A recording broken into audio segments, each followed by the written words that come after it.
శ్రీమతి లత గారి ఆధ్వర్యంలో జూన్ 15-16 తారీఖుల్లో గానగాపురం యాత్ర మధుకరి సేవ సంప్రదించండి.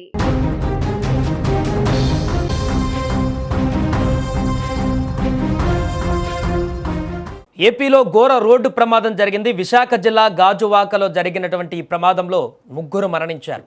శ్రీనగర్ కాలనీ వద్ద ఆగి ఉన్న లారీని ప్రయాణికులతో వెళ్తున్న ఆర్టీసీ బస్సు ఢీకొట్టింది. దీంతో స్పాట్లోనే డ్రైవర్ సహా మరో 2 మహిళలు మరణించారు. ప్రమాద సమయంలో బస్సులో ఉన్న ప్రయాణికులలో మరో 7గురికి తీవ్ర గాయాలయ్యాయి.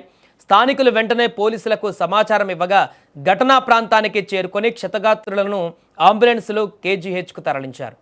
ఆర్టీసీ బస్సు రాజమహేంద్రవరం నుంచి పార్వతీపురం వెళ్తుండగా ఈ ప్రమాదం జరిగింది. డ్రైవర్ నిద్రమత్తే ప్రమాదానికి ప్రధాన కారణమని పోలీసులు భావిస్తున్నారు.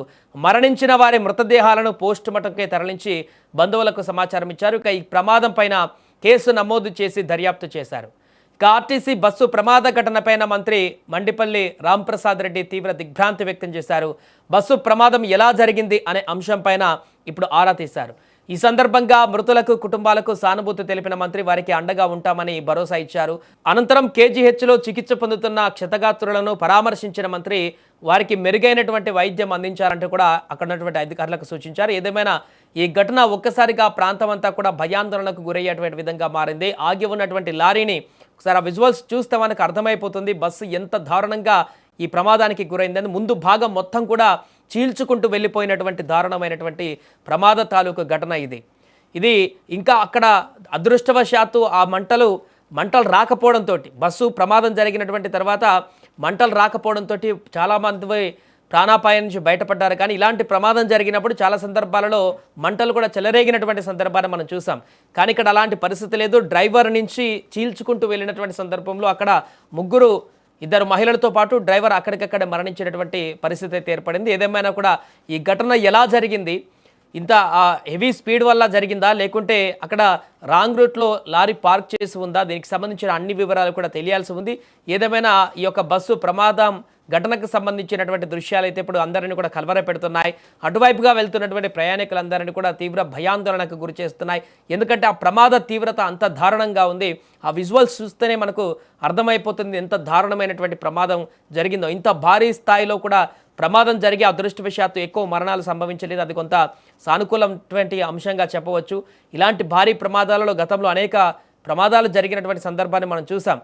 ఏదేమైనా కూడా ఇక్కడ జరిగినటువంటి ప్రమాద ఘటనలో ఏదైనా సానుకూల అంశం ఉందంటే అది కేవలము ఎక్కువ మరణాలు సంభవించలేదు. ప్రమాద తాలూకు దృశ్యాలు చూసిన తర్వాత అనిపించినటువంటి అంశం ఇది. ఇంత దారుణమైనటువంటి ప్రమాదంలో చాలామంది గాయపడ్డారు. వారందరినీ కూడా హాస్పిటల్కి తీసుకువెళ్ళి చికిత్స అందిస్తున్నారు. మంత్రి కూడా పర్యవేక్షిస్తున్నారు కాబట్టి అధికారులతోటి ఇప్పుడు పూర్తిగా మానిటరింగ్ చేస్తున్నారు. చనిపోయినటువంటి వారి మృతదేహాలను మాత్రం పోస్టుమార్టం అనంతరము బంధువులకు అప్పచెప్పేటువంటి అవకాశం ఉంది. ఏదేమైనా ఆ రూట్లో ఈ యొక్క ప్రమాదం తాలూకు దృశ్యాలు అయితే అందరినీ కలవరపెడుతున్నాయి.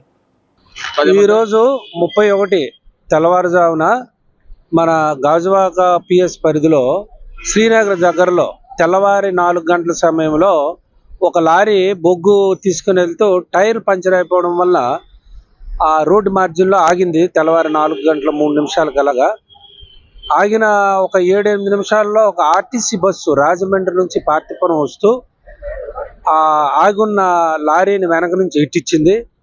ఆ ఇంపాక్ట్ వల్ల బస్సులో ఉన్న 3 కో డ్రైవరు 2 ప్యాసింజర్లు చనిపోయారు స్పాట్లోనే. మిగతా 7గురు గ్రీవియస్ ఇంజరీస్ అయ్యాయి. వీళ్ళందరినీ కూడా కేజీఎఫ్ షిఫ్ట్ చేయడం జరిగింది.